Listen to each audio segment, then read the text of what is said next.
Birajmo dobro, jer budućnost nema drugo ime.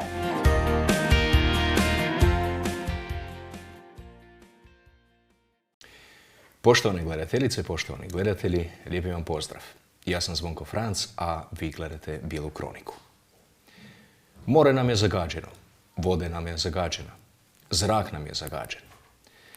Otpad koji bi mogao služiti kao korisna sirovina uglavnom je veliki problem koji dodatno otežava živote ne samo čovjeka, nego cijeloga ekosustava. Ne zvuči baš kao dobra najava za Bijelu kroniku, ali ta je najava zapravo uvod da prikažemo da za sve te negativne pojave i sve te probleme u društvu postoji i rješenje. A o rješenjima razgovaram sa našim današnjim gostom. To je profesor, doktor znanosti Slaven Dobrović. Profesore, dobrodošli u Bijelu kroniku.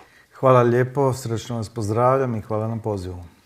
Evo na početku da vas predstavimo našim gledateljicama i gledateljima.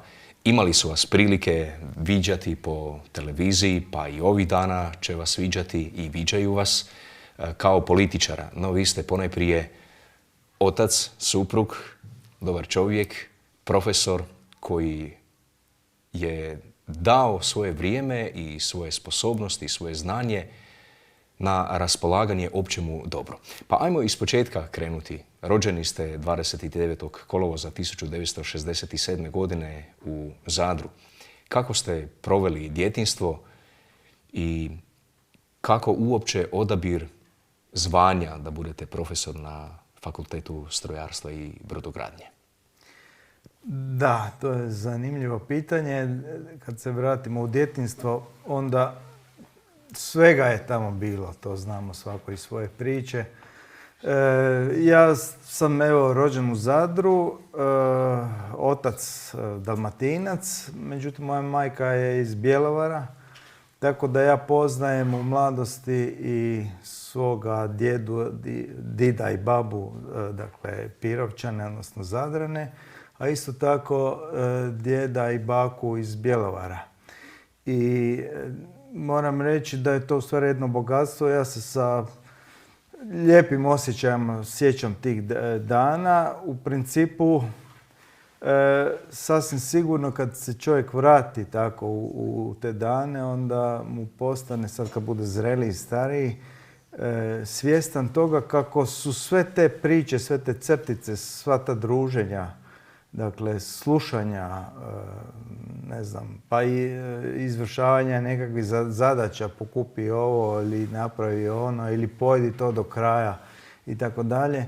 Sve to u stvari formira tada mladu osobu i kasnije postajemo ljudi samosvjesni, definirani, određeni i naravno koji onda sad prenašaju obiteljsku politiku, da kažem, ili svjetonazor ili što god na mlađu generaciju. Tako to valjda treba biti. Tako da sam ja jako zadovoljan i sretan s tom svojom dalmatinsko-bilogorskom kombinacijom. Mislim da je to lijepo. U principu svaka kombinacija je dobra. To su ljudi koji sasvim sigurno su bili kadri usaditi i nešto domoljublja i ljubavi za taj poseban zavičaj dalmatinski ili ovaj gore. Tako da je to sve skupa lijepo, ja bih rekao. I onda odluka za fakultet. Naš je, evo, to možemo s ponosom reći, da mladi koji završe strojarski fakultet, da su poznati i priznati stručnjaci diljem svijeta. Kako ste se vi odlučili za to zvanje? Da, to je Fakultet strojarstva i brodogradnje, puni naziv, sveučilište u Zagrebu. On spada u ajmo reći, teže fakultete. Međutim, za one koji vole matematiku, okrenuti su tehnici, nije problem. I to je točno. Dakle, mi nemamo na tržištu rada naših završenih studenata previše, ja mislim, ne znam da li ih uopće ima. Dakle, vrlo lako nalaze posao i dobro se snalaze u mnogim sredinama, ne samo u Hrvatskoj, nego i u svijetu. Kako sam ja tamo krenuo? Naravno da kroz niže obrazovanje i tako pokazujete sklonost matematici ili nekim društvenim ovim znanostima, odnosno granama, pa sam ja više volio kad se nešto može izračunati, potvrditi, definirati, dakle nešto egzaktno. Tako da sam se tome priklenio i onda sam došao do toga da to bude jedan od tehničkih fakulteta, odnosno konkretno strojarstvo i brodogradnja. I eto, začas prođu godine i nađete se kao diplomirani inženjer. Međutim, vaša su glavna područja interesa područje voda i zaštita okoliša, posebno razvoj i primjena ekološki zasnovanih sustava gospodarenja otpadom. To je opet specijalizacija. Ako bismo uzeli neko vrijeme vašega studiranja, pa tada još nije bila toliko problematika izražena upravo zagađenja i problema otpada. Da, točno. Mislim, prvo, meni se uvijek fascinirala voda kao takva. Dakle, i s obzirom da sam kao mlad, odnosno dijete, srednjoškolac, krenuo planinariti i u speleologiju, postao onda nešto kasnije kao mladi student, član Gorske službe spašavanja. U planini doista možete vidjeti ljepotu prirode. I onda čovjeku bude krivo kada spozna da je negdje drugačije, jer je naprosto čovjek svojim nemarom, nepažnjom ili namjerno izazvao u stvari nepopravljive štete. To se posebno sjećam u jamama. Dakle, jame i špilje u planinama, to je uvijek netaknuto i kada nađete kad se prvi spuštate, praktički ste prvi čovjek koji se spušta u to jednu podzemnu šupljinu koja je na neki način živa, voda proteče, puna je zraka, ima neobičnih oblika i kad je to daleko, dakle u planinama, onda je to čisto, sve prekrasno i možete popiti vodu gdje god se cijedi sa stijene. Ne? Međutim, ako se to dogodi, kao što sam se spuštao u neke jame u blizini naselja, onda dolje imate otpada svake vrste i to imate špiljski sustav ispod ogulina, to izgleda katastrofa. Dakle, miris nafte i ovoga i onoga. I onda to čovjeka uznemiri jer naprosto vidi da je to nešto nespojivo, dakle zagađenje, priroda, znate da ta voda dalje otiče, negdje to se predstavlja kao, odnosno pojavljuje kao neka izvorska voda jer u kršu nešto ponire pa ponovo izvire. I od tud neka briga iz samog početka dok sam još bio student u nižim godinama da zašto, zbog čega, pa jel to mora biti tako i ne mora biti tako. Ne? Tako da nakon završetka fakulteta sam dobio ponudu zaposliti se kao znanstveni novak i to baš na katedri za inženjerstvo vode i okoliša, tada se malo drugačije zvala, gdje sam onda krenuo to ide te znanstveni stupnjevi, magisterij, doktorat i tako dalje, onda dođete do prvog znanstveno-nastavnog zvanja docenta i tako dalje. Ne? Vratit ćemo se na temu gospodarenja otpadom i te teške problematike s kojom Hrvatska, nažalost, a ne samo Hrvatska, nego i mnoge zemlje muku muče. Da se vratimo malo na vodu. Po čemu je ona tako fascinantan element? Znam da to možda ovako zvuči akademski i nama, običnim laicima, nebitno, ali voda je posebna. Osim što je nužan element da bismo uopće preživjeli.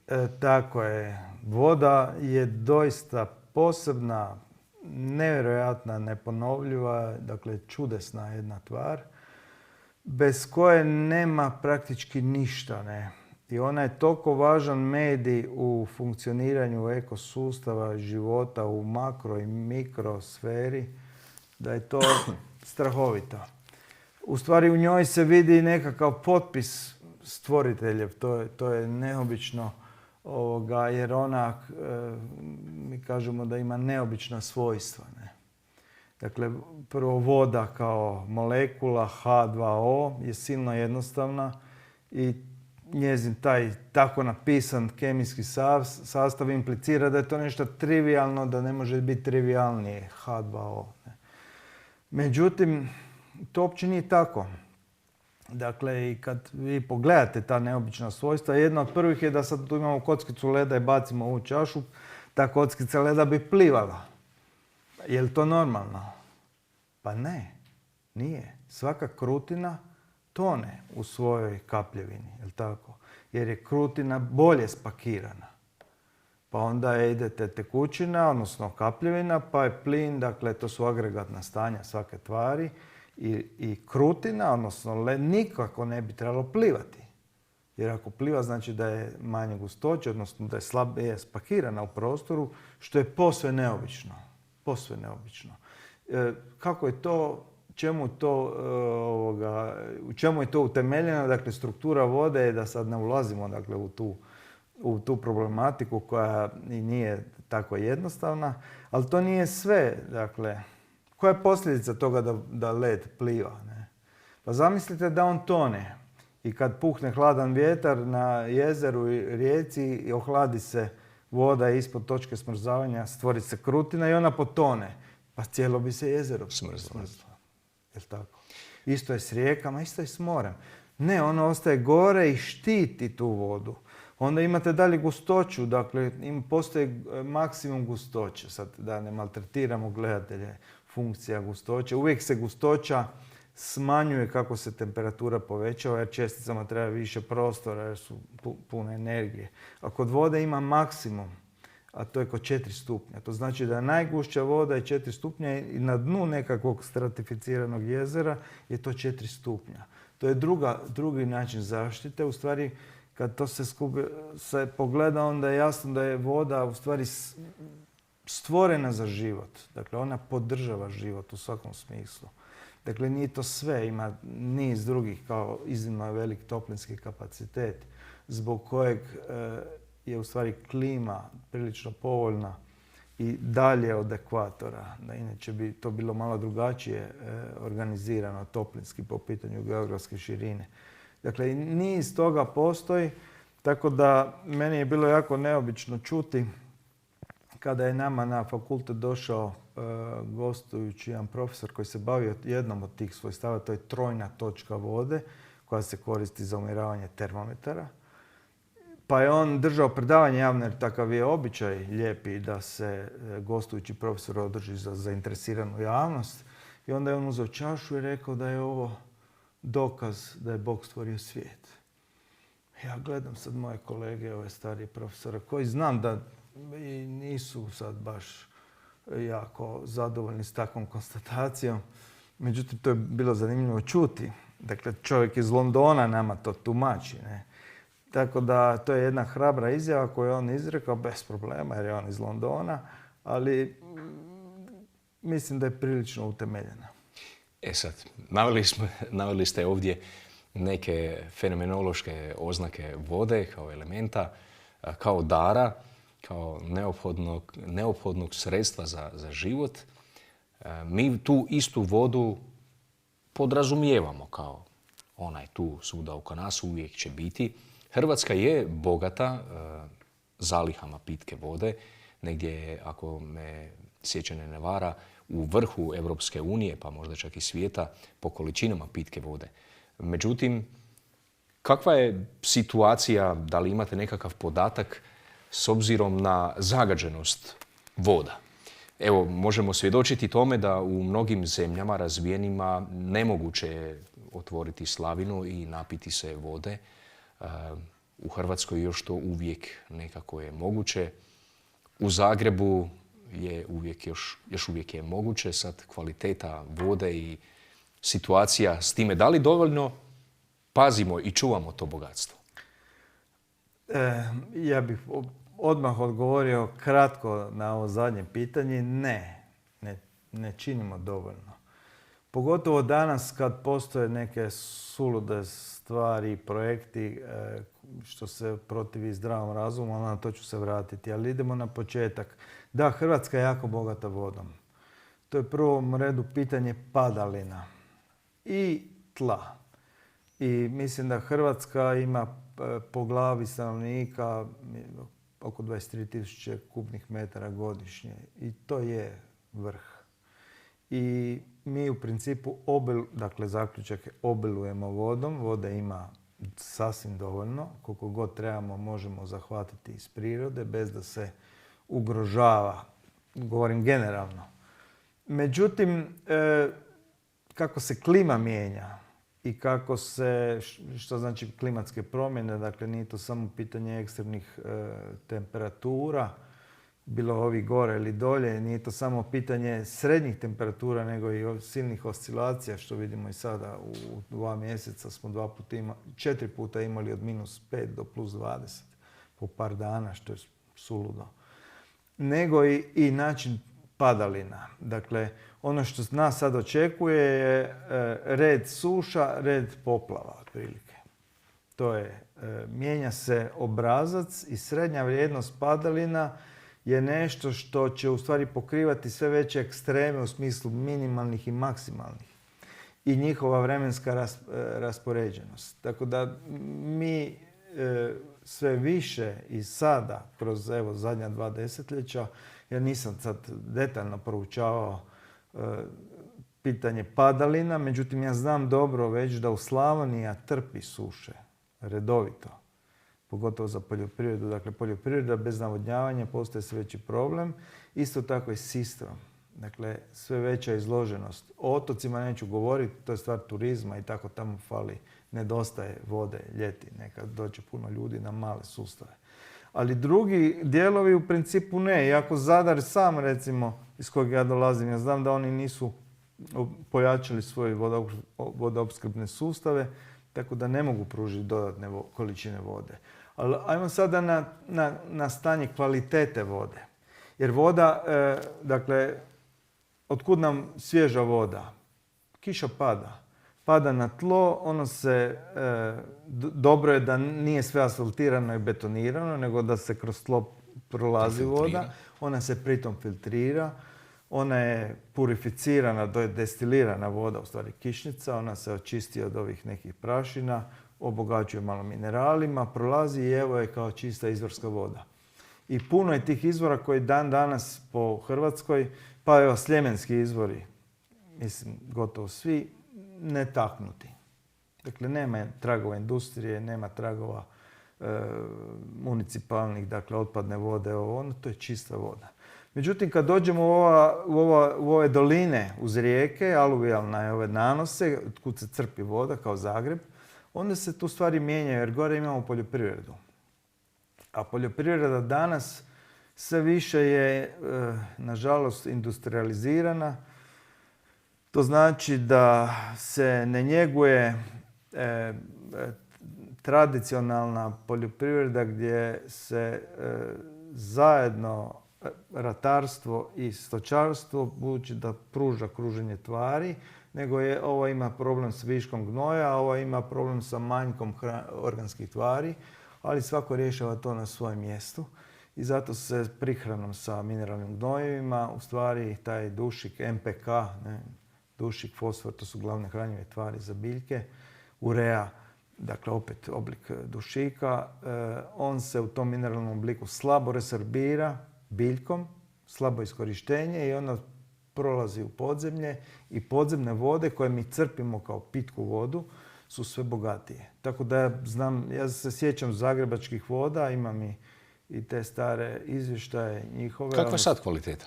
Pa mislim da se dušik bitno povećao. Dakle, nitrati u vodi su visoki i u principu trebalo bi jače raditi na zaštiti jer puno mlaka, na žitnjaku, crpilišta su okružena poljoprivredom, tako da mi imamo drugačiju danas sliku, uglavnom ide prema pogoršavanju. Međutim, kad pogledamo krš i krški izvori, imamo dolje rijeka, ogromni Zvir, imamo Jadro, kod Splita, dolje Ombla, ima naravno još niz između tih krških izvora. Tamo svaka kiša donese prvo zamućenje, jer je, intenzitet tih padalina strahovit, zna biti u kratko vrijeme jako puno kiše, pa se u podzemlju, kad to u krš dospije, podigne mutnoća iz taložina. Međutim, nije samo to problem, nego i svakog drugog zagađenja bude u toj vodi. Dakle, sve ono što se u ovim jamama koje sam spominjao, ljudi bacaju i sadržaje septičkih jama, i ulja, i ovo i ono. I to se sve u povećanoj mjeri tada na tim izvorima opaža, jer ta voda koja intenzivno pada, to ispire u krš i dolazi na izvorište. Tako da moj puni odgovor bi bio u stvari da situacija je generalno dobra u odnosu na dobar dio Europe, međutim ona ima jako lošu tendenciju. Jer smo se mi, ovo što se vidi u zadnjih 20 godina, mi smo loši gospodari. Mi loše strateški prostorno upravljamo prostorom. Mi imamo na koncu primjer tog centra gospodarenja otpadom koji župan Dubrovački, Lećevica je jedno, ali posebno je neobičan projekt Lučino Razdolje, isti takav centar iznad Bistrine, iznad Dubrovačkog primorja, gdje je po principu, znamo mi šta je smetlište, pa ćemo sad ovaj put, jer sad radimo sa europskim novcima, sad ćemo to smjestiti što dalje. Pa što dalje od Splita je Lećevica, tik u županijsku, sa Šibenskom županijom, 50 km, a Dubrovčani što dalje tamo na zapad, prema Malostonskom zaljevu, na visini od 350-400 metara u netaknutu prirodu. Dakle, tamo gdje nemate ničega, nikada nije bilo nikakve industrije, gdje su rijetke biljke endemične, gdje kilogram meda, valjda, koji se tamo može proizvesti, vrijedi kao suho zlato, jer toliko čisti, toliko bogat tvarima za koje ni ne znamo. Trebamo ih tek identificirati da bi znali to blago prodati bogatoj Europi. Mi tamo gradimo centar sa europskim novcima, £500 milijarde kuna, jer je to jako zanimljivo. To je jako važno županiji, odnosno upravitelju županije, koji tu, misli potrošiti £500 milijarde javnih novaca. Dakle, to je primjer, to je frapantno, jer postoje naravno studije koje pokazuju, to je krš. I čak, pazite, u kršu je sve porozno. Stavljati sadržaj koji barata sa smećem u čist krš, koji će time nužno postati nečist, je suludo. Nešto što teče prema Bistrini, dakle, Bistrina, to je zaljev, dakle Malostonski zaljev, gdje je tradicija uzgoja kamenica više stoljeća, tisućljeća. Ali nigdje smeće treba staviti. Koje je rješenje? Bili ste ministar zaštite okoliša i prirode i ministar zaštite okoliša i energetike. Bili ste glasan, jasan i poprilično čvrst protivnik gradnji tih velikih centara za gospodarenjem otpadom. A zapravo to gospodarenje se svodi na to da, znači, svo smeće se skupi na jednu hrpu i onda se to smeće pokušava nešto reciklirati ili spaliti na kraju. Dakle, ovako, smeće je zadnji dio komunalnog, zadnje civilizacijsko pitanje koje doista nije kako treba riješeno na mnogim mjestima. Pogotovo u danas dominantno jednosmjerno organiziranim društvima. Uzmi, proizvedi i baci. Dakle, to je nešto što postoji kao jedan imperativ. Jer šta zanima premijera i ministra financija koji dijeli penzije i plaće? Pa zanima ga ekonomska aktivnost, jer on ubira PDV više od pola. Ne? Ako nema ekonomske aktivnosti, njemu fali novaca. Ne? E sad, zato nek se što više kupuje, pa makar se kupuje nešto što odmah završi u smeću, to se njih ne tiče. Ali vratimo se sad na otpad. Šta s otpadom? Dakle, otpad kad se pomiješa, otpad su uglavnom 85% su to tvari koje imaju vrijednost. Evo papir, novine. Oni imaju, gledajte, knjiga školska. Kad bi bio bolji uvez nego što se danas dijeli djeci, moglo bi, i kad ne bi oni mijenjali 3 rečenice na svakoj 3. stranici, onda bi to moglo u sljedećim generacijama. To je najbolje reciklaža funkcije. Dakle, ne trebamo novu knjigu tiskati, jel tako? Ali dobro, nek se ona i baci. Ali čekajte, od tog starog papira se proizvede novi papir tako da ne trebate drvo i tako da trebate samo 1/3 energije, 1/3 vode, 1/3 kemikalija pri proizvodnji. Znači, time se špara. Mi nemamo razvijen sustav, tako je, cijeli taj koji bi zaokružio od trenutka kada ja to razvrstam pa do ponovnog vraćanja u sustav tih sirovina. I onda je jednog manjeg dijela koji bi se onda morao spaliti. Jedan dio će se morati spaliti. Pa ne znam zašto inzistirate na spaljivanju. Ja samo pitam. Zato što ovako, spaljivanje je uništavanje materije. Šta gori? Gori papir, karton, gori plastika. A vidi, slučajno je baš to najvrijedniji materijal za reciklažu. U redu, postoje složenci i nekakve proizvodi koji jesu od papira i plastike, kompoziti neki, koje je teže materijalno reciklirati, pa je moguće da je dobro rješenje spaljivanje. Jer spaljivanjem vi oslobađate neku energiju koju biste mogli iskoristiti. Ali u Hrvatskoj gdje nema zime više od 3, 4, 5 mjeseci maksimum, nego je povoljni oblik energije električna energija, onda vi morate to konvertirati, tu energiju, u električnu. A to košta u smislu tehničke efikasnosti, pa svega možda maksimalno 20% možete konvertirati. Sad, vratimo se na reciklažu. Ako taj papir ipak dospije u papirnu industriju, on njima ušpara energiju. I to u nekoliko puta većoj mjeri nego što je tu pridobivo spaljivanjem. Razumijete? Plus ostaje materija, dakle ne treba drvo.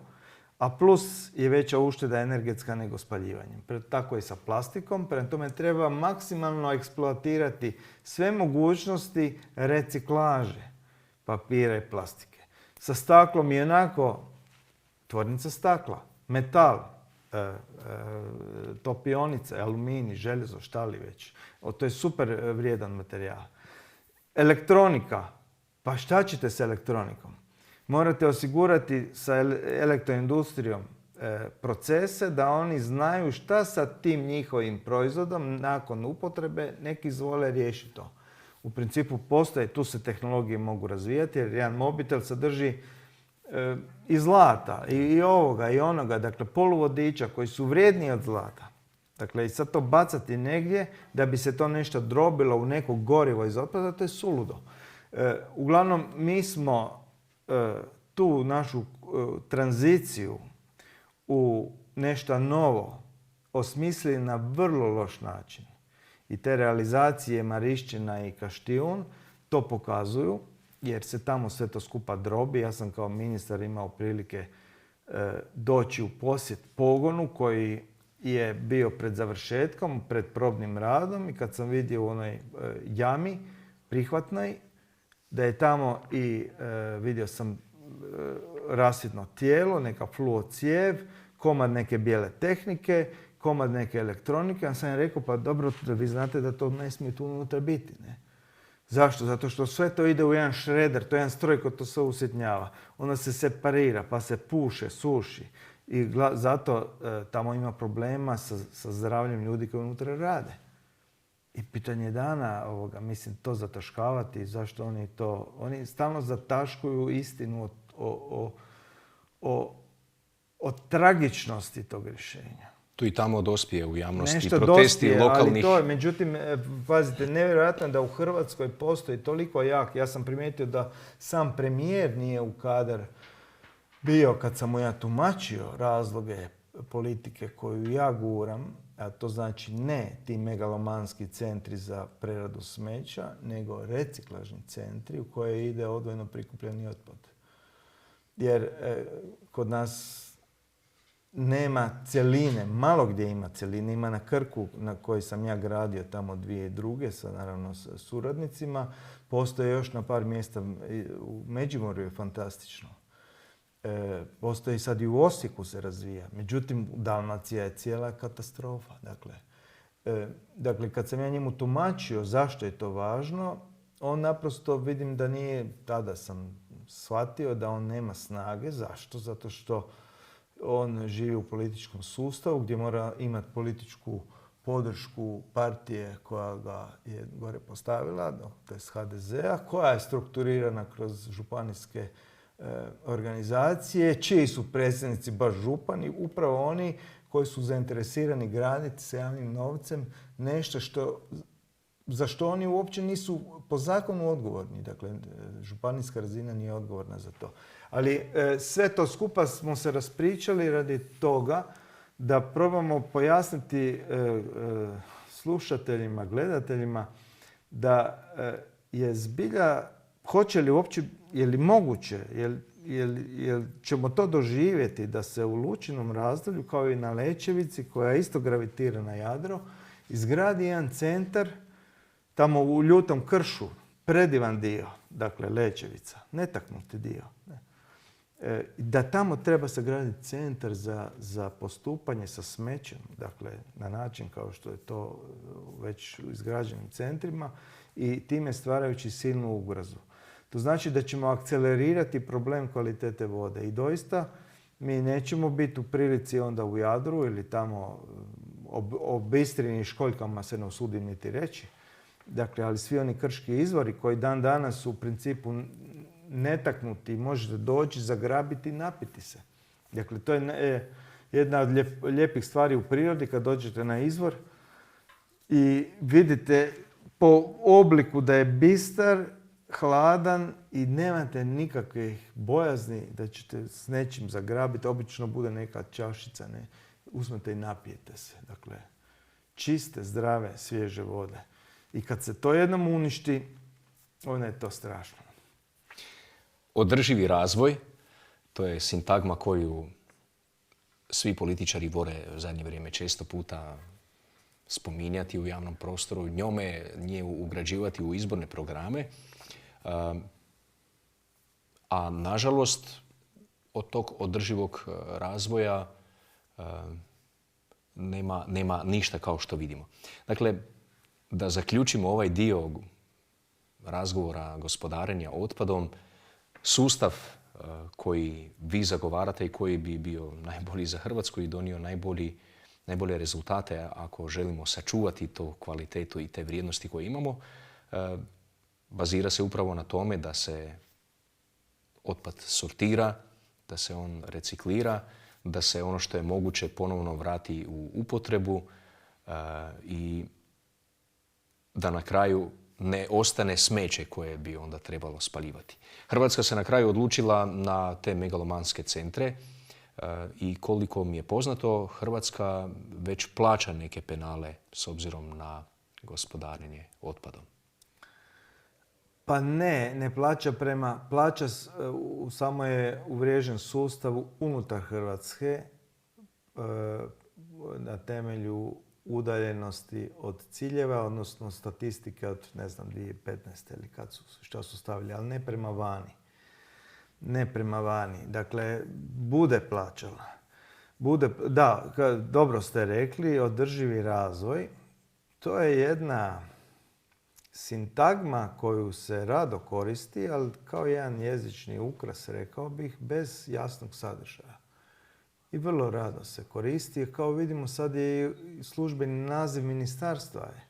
Mi su rekli ajmo mi to zvuči fantastično. A čini mi se da baš i nemamo, oni barem ne osjećaju neku odgovornost. Jer da imaju, valjda bi se drugačije ponašali. Ja mislim da kad se kaže održivi razvoj, da to ne mora i nije sadržaj bez definicije. I da to treba biti nešto. A u otpadu je praktički najveći potencijal da mi naša društva probamo iz tog jednosmjernog uzmi, potroši, baci, konvertirati u kružno.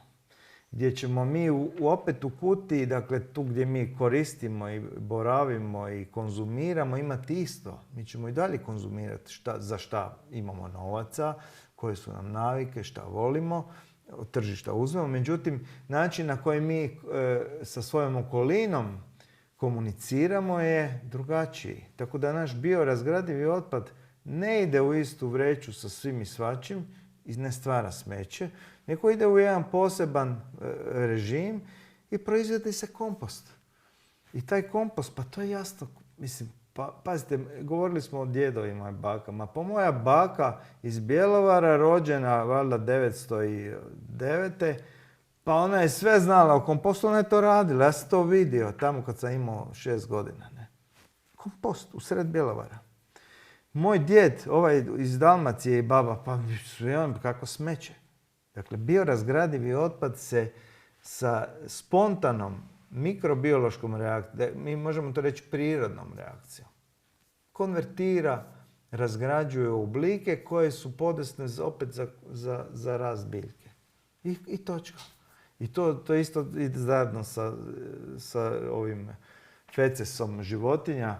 Naravno nije ni čovjek tu neka posebna iznimka, ali to je održivi razvoj. I to je nekad bilo. Ne? I sada tehnološki razvoj nas je doveo do toga, ne, sad niko ne kuha, svi kupimo gotovo, evo sad se kupuje strahovito ambalažirana hrana, gotova. Pojedeno samo zamotate nazad u tu najlon i bacite. Ne? I svoje ste riješili. Što ste proizveli? Masu otpadna hrana koja u uvjetima pa i srednjih, a kamoli viših temperatura brzo prelazi u nepodnošljiv smrad. Ne? I problem.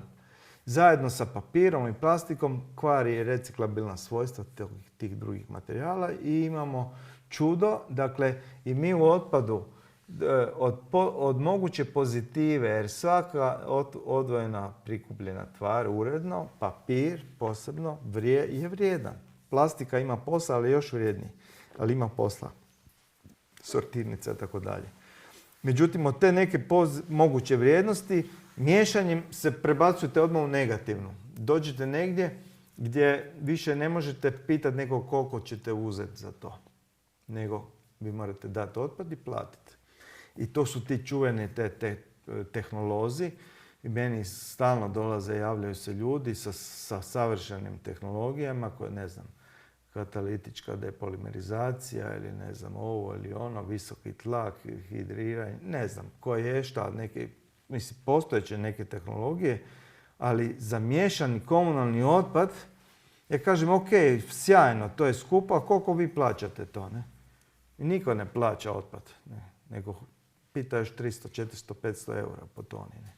Prema tome, za nešto treba i to, ja ne kažem, ali ne radi se o 1.000.000 tona godišnje. Ne?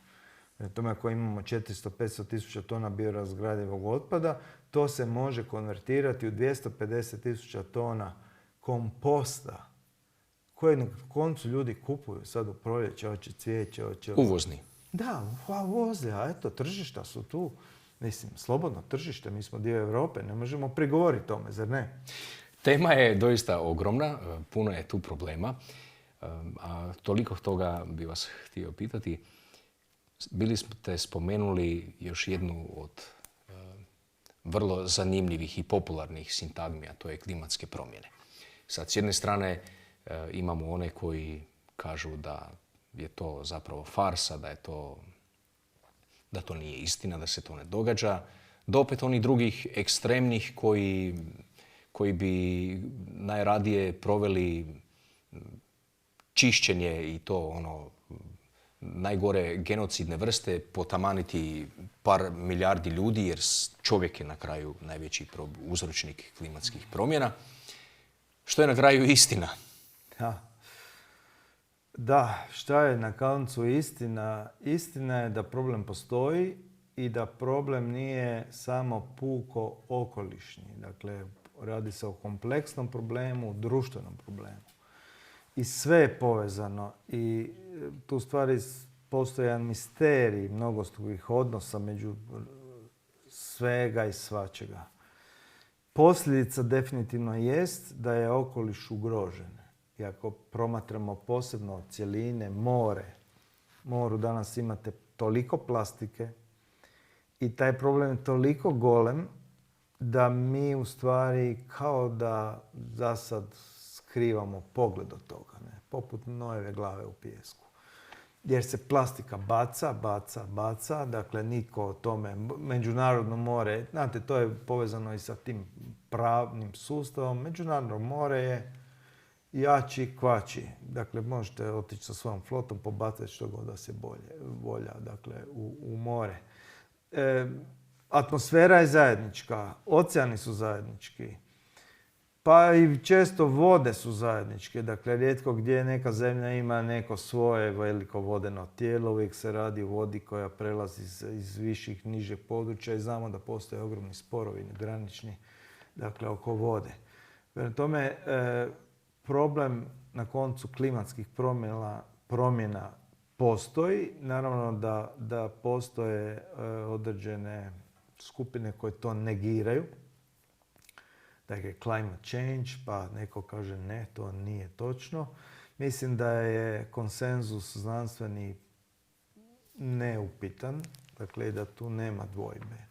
Dakle, svjetska znanost definitivno zaključuje da problem klimatskih promjena postoji i da on u stvari galopira. I da mi ne znamo točno šta se može očekivati i da je u stvari nužda činiti skupa puno odmah. Skupa, kad kažem skupa, onda govorimo 3, 4, 5 milijardi ljudi. Posebno onih koji konzumiraju puno. Dakle, bogati. Prema tome, Amerikanci jesu ili nisu, sada to su važne stvari. Međutim, spomenuli ste da onda se znaju te stvari gledati jednostrano. Pa kažu, to je samo problem ljudi, a kad bi smanjili 2-3 milijarde, doista bi riješili problem. Ma nemojte, baš i to kojih? Kojih? Možda ovih siromašnih koji onako konzumiraju 10 puta manje ili 20 puta manje nego bogati. Jer niti imaju automobila, niti dolare, niti ništa. Niti se griju na plin ili naftu. Dakle, stvar je vrlo kompleksna i tu definitivno kao je izvrsno štivo vidimo encikliku Pape Franje Laudato Si. To sam vas htio pitati baš oko te enciklike. Crkva se evo uključila u to kao institucija u podizanje svijesti o zajedničkom domu, o zemlji kao zajedničkom domu koji je čovjeku povjeren na čuvanje. Ostalo nam je još nekoliko minuta. Vi ste i dragovoljac Domovinskog rata. Prekinuli ste studij i otišli u Domovinski rat. Kratko, evo, to vaše sjećanje na taj dio vašega života i cijenimo li dovoljno kako bismo se trebali odnositi prema tom razdoblju naše povijesti? Da, pa to je ključno razdoblje. Ja se jako dobro sjećam tog perioda, iako sam ja imao 23 godine, 4 skoro, pri kraju studija. I međutim, sve jasno je bilo da dolazi rat, jasno je bilo da je Hrvatska pod agresijom. Mi koji smo kod kuće od djedova jednih drugih znali malo o povijesti Hrvatskoj, ili čitali ili pratili, znamo u kakvom to kontekstu dolazi. Prema tome, ja sjećajući se tog razdoblja, doista to nije bilo hoću li, neću li. Dakle, mi koji smo bili, evo, ja sam konkretno i u okviru svog društva, planinara, speleologa, gorskih spašavatelja, mi smo oformili planinsku satniju Velebit, jer smo mi bili, dakle, gdje mi svako mora u društvu dati tamo gdje je najbolji. Prema tome, ako se ja znam kretati po planini, po kojem god hoćete vremenu, u kojem god godišnjem dobu, imam i za to i robu i opremu i sve, onda ja mogu tamo dati. Mi smo formirali planinsku satniju Velebit, dakle, odmah je bilo tu gotovo 100-tinjak ljudi, čini mi se, a kasnije se predlužilo odmah, to je bio rujan 1991. godine. I gdje naprosto to došlo kao nešto što osjećate da trebate napraviti. Kao što osjećate da trebate udahnuti ili pojesti nešto. Doista u društvu kad imate prijatelji koji jednako gledaju, koji imaju jasan zadatak što napraviti, to je bilo sjajno. I prvo što smo radili je izvlačenje staraca iz Lominca koji su bili, kad je pao Lovinac, dakle u 10. mjesecu 1991. I tako. Međutim, naravno, ta moja priča, to moram reći, planinska satnija Velebit, kretanje po planini, izviđanje, nešto malo samo ratnog vojnog djelovanja se ne da usporediti sa paklom rata koji su mnogi proveli branitelji u ravničarskom dijelu Vukovar, ne znam, po raznim bojištima. Tako da tu nije bilo ni blizu takvih trauma. Iako je moj zapovjednik kasnije nastradao, dakle u zasjedi na Velebitu, Ozren Lukić, iz zasjede, ali u ljeto, dakle 1992. godine. Hvala profesore na tome. I za kraj, otac ste 7 djece. Važnost obitelji, vjernik ste. Važnost obitelji je iznimna. Ja ne mogu reći, meni je bilo važno naći pravu osobu i sretan sam bio kad sam upoznao Agnezu i mi po mnogim našim, naravno, treba razgovarati sa svojim budućim, dakle, mladi moraju razgovarati, vidjeti jel si pašu, jel imaju iste ciljeve. Dakle, velika obitelj je bio neki naš cilj. Međutim, ja moram reći da to biti otac, dakle, u početku, znate, otac ste. Ali to je više fizički ste otac. Zato se ne može pripremiti čovjek. Da, I naučiti. dobro, ali to je, znate, i nosite to, 2, 3, svi su mali, vi fizički se dajete, ustaješ, što god. Ali moram priznati da kasnije iskustvo kao stariji otac koji sada razgovara, koji sluša, koji podupire, koji savjetuje, koji provodi vrijeme u planini i ovdje i ondje, daje jednu novu dimenziju. U stvari ja svakog dana otkrivam koliko bogatstvo ja imam. Ja nisam bio svjestan jer je to kao puno djece, teret, kako ti se da, kako ti se ne da. Danas ja to vidim kao iznimno bogatstvo. U stvari ne znam šta sam važnije u životu postigao i zato bi svim mladima nemojte oklijevati, nemojte se bojati velike obitelji. To ja bi dao svima potporu. Poslije im neće biti žao, sigurno.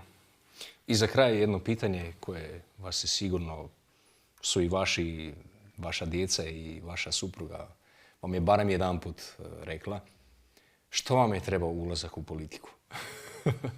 Trebao mi je ulazak u politiku jer sam shvatio da argument struke nije dovoljno jak argument. Je li moguće uopće promijeniti što kroz politiku? Dakle, jedino kroz politiku. Dakle, morate postati nešto u politički, član nečega što ima mandat da upravlja i onda mijenjati stvari. Jer kod nas politički sustav nije toliko razvijen da bi struka kao takva, recimo komunalno pitanje otpada, ja sam kao profesor razvio sustav na Krku koji kad se usporedi s ovim što kasnije gura država, to je nebo i zemlja. Tamo je već postignuta reciklaža 60%, a ovdje se grca sa kreiranom statistikom je možda 20 i nešto. Dakle, samo kroz politički sustav mora se praktički nametnuti vođenje i zato očekujem da se i u gradu Zagrebu na ovim izborima može doći do toga da se preuzme odgovornost upravljanja gradom. Profesore, želimo vam puno uspjeha u vašem daljnjem radu, kako profesionalnom, tako i ovom političkom angažmanu, u obiteljskom angažmanu i vjerujemo da će dobra kronika, odnosno bijela kronika, ipak nadvladati sadržajem onu crnu kroniku kojom smo često okruženi i koja nas ponekad i obeshrabruje. Jako bih volio da takve teme nadvladaju, dakle da dobro pobijedi zlo. Hvala lijepa. Hvala. Hvala i vama, poštovane gledateljice, poštovani gledatelji. Zaključak sami možete donijeti.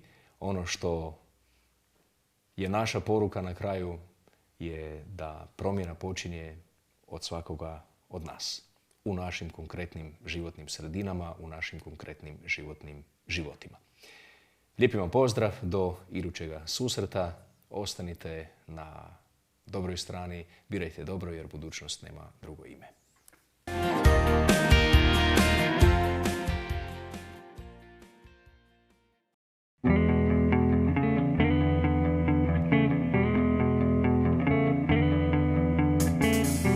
Još se sjećam onih godina kad smo bili zaljubljeni par, tvojih riječi, tvojih pogleda. Rekla bi da voliš me, da ništa drugo ne treba ti, jer u meni nalaziš ti sve. Ja bih šutio i gledao te, jer tvoje riječi meni sumnjive, nerealne, čudne su bile sve. Mi nismo znali što ljubav je, da život često ne ispunja sne. Bili smo klinci mi, zaneseni.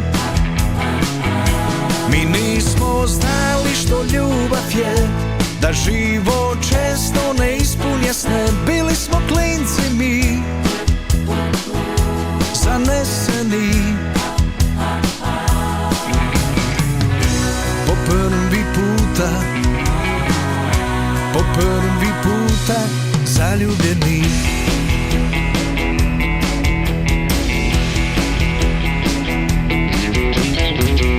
Kad te vidjeh neku veselu noć, kako plešeš s onim osmijehom, tako lijepi meni najljepšim. Tad se sjetih onih godina, kad smo bili zaljubljeni par, kad smo šetali po cijeli dan. Mi nismo znali što ljubav je, da život često ne ispunja sne. Bili smo klinci mi, zaneseni.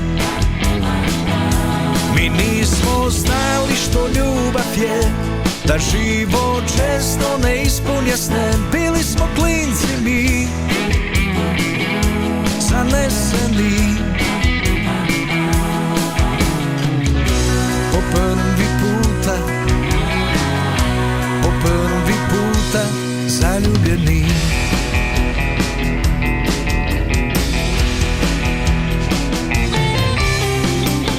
Htjedo prići pitat kako si, da li me se sjetiš nekad barem ti, da li te nešto na me podsjeti. U to glazba stara zazvoni, melodija na koju plesali smo mi, kad smo bili ludo zaljubljeni. Oči su nam srele tada se, tvoje tužne, moje umorne, kao da su nam govorile da nismo znali što ljubav je, da život često ne ispunja sne. Bili smo klinci mi, zaneseni. Da nismo znali što ljubav je, da život često ne ispunja sne. Bili smo klinci mi, zaneseni. I po prvi puta zaljubljeni.